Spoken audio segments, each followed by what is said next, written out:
অনেকে বাসা থেকে বের হওয়ার সময় বাসায় তালা দিয়েছে কিনা সেটি 8 বার, 9 বার, 10 বার, 15 বার জিও চেক করে। এটা আমার ব্যক্তিগত সমস্যা, এটা আমার মাথার সমস্যা, এটা কোনোভাবেই ঠিক হবে না। কিন্তু এই জোর করে তাড়াতে যে আমরা চিন্তাকে আরো বেশি গুরুত্ব দিয়ে ফেলি। আজকে আমরা একটি মানসিক সমস্যা নিয়ে কথা বলবো, যার নাম হচ্ছে ওসিডি বা অবসেসিভ কম্পালসিভ ডিসঅর্ডার। ওসিডি সম্পর্কে হয়তো আমরা অনেকে আগে শুনেছি।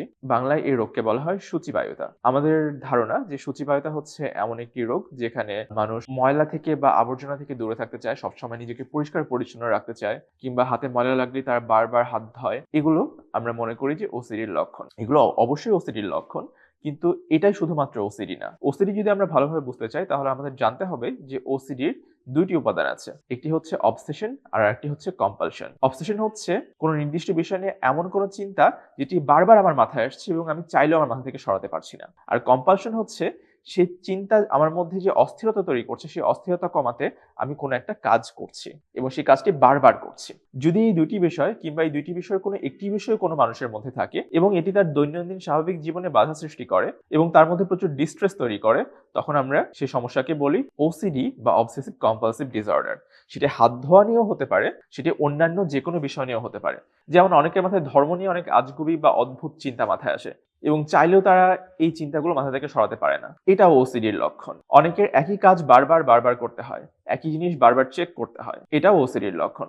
যেমন ধরুন, অনেকে বাসা থেকে বের হওয়ার সময় বাসায় তালা দিয়েছে কিনা সেটি 8 বার, 9 বার, 10 বার, 15 বার জিও চেক করে। এটিও ওসিডি। সুতরাং ওসিডি মানে যে শুধুমাত্র হাত ধোয়া কিংবা পরিষ্কার থাকার চেষ্টা করা এমনটা না। ওসিডি অনেক ধরনের হতে পারে এবং সব ওসিডির মূলে রয়েছে বারবার একই চিন্তা মাথায় আসা, সেই চিন্তা মাথা থেকে সরাতে না পারা, অথবা সেই চিন্তার কারণে যে অস্থিরতা তৈরি হয় সেই অস্থিরতা কমানোর জন্য কোনো কাজ বারবার করা। এই যে একই চিন্তা বারবার মাথায় আসছে সেটা হচ্ছে অবসেশন, এবং এই চিন্তার কারণে যে অস্থিরতা তৈরি হচ্ছে সেই অস্থিরতা কমানোর জন্য যে কাজ বারবার করা হচ্ছে, এই বারবার একই কাজ করাকে বলা হচ্ছে কম্পালশন। এখন আসি ওসিডির চিকিৎসায়।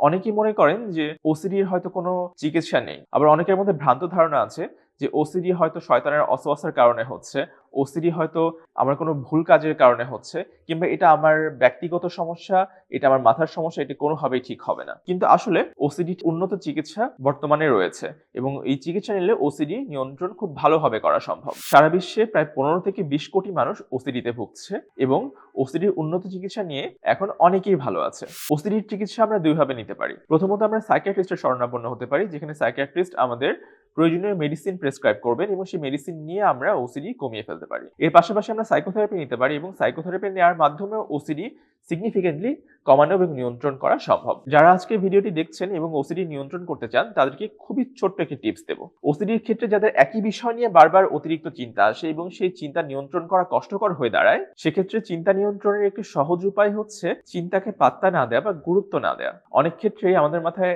যদি কোনো নেগেটিভ চিন্তা আসে, কোনো খারাপ চিন্তা আসে বা এমন কোনো চিন্তা আসে যেটা আমি মাথায় আনতে চাই না, তখন আমরা চিন্তাটাকে গুরুত্ব দিয়ে ফেলি, চিন্তার দিকে অতিরিক্ত মনোযোগ দিই এবং চিন্তা যে আমার মাথা থেকে যাচ্ছে না সেটাকে জোর করে তাড়ানোর জন্য বারবার চেষ্টা করি। কিন্তু এই জোর করে তাড়াতে যে আমরা চিন্তাকে আরো বেশি গুরুত্ব দিয়ে ফেলি। যে চিন্তাকে আমরা দূরে সরাতে চাই সেই চিন্তাকে গুরুত্ব দেওয়ার কারণে সেই চিন্তা আরো বেশি বেশি আমাদের মাথায় আসতে থাকে। তাই চিন্তাকে মাথা থেকে দূর করার একটা সহজ উপায় হচ্ছে সেই চিন্তাকে পাত্তা বা গুরুত্ব না দেওয়া। যদি আমাদের মাথায় কোনো চিন্তা আসে, আমরা এইভাবে ভাববো যে চিন্তা এসেছে আসুক, চিন্তাকে আমি অ্যাকসেপ্ট করছি, মেনে নিচ্ছি, কিন্তু চিন্তাকে আমি চিন্তার মতো ছেড়ে দিচ্ছি। চিন্তার দিকে আমি ফোকাস করব না, চিন্তাকে আমি পাত্তা দেব না।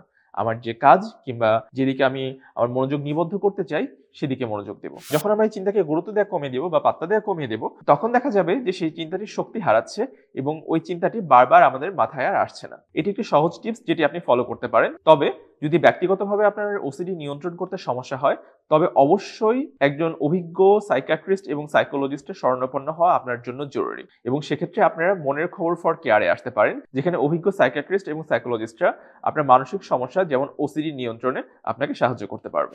আজকে ভিডিওটি ভালো লেগে থাকলে আমাদের চ্যানেলে সাবস্ক্রাইব করুন এবং লাইক দিন। আবারও আপনাদের সাথে দেখা হবে অন্য কোনো ভিডিওতে অন্য কোনো বিষয় নিয়ে। সে পর্যন্ত ভালো থাকবেন। ধন্যবাদ।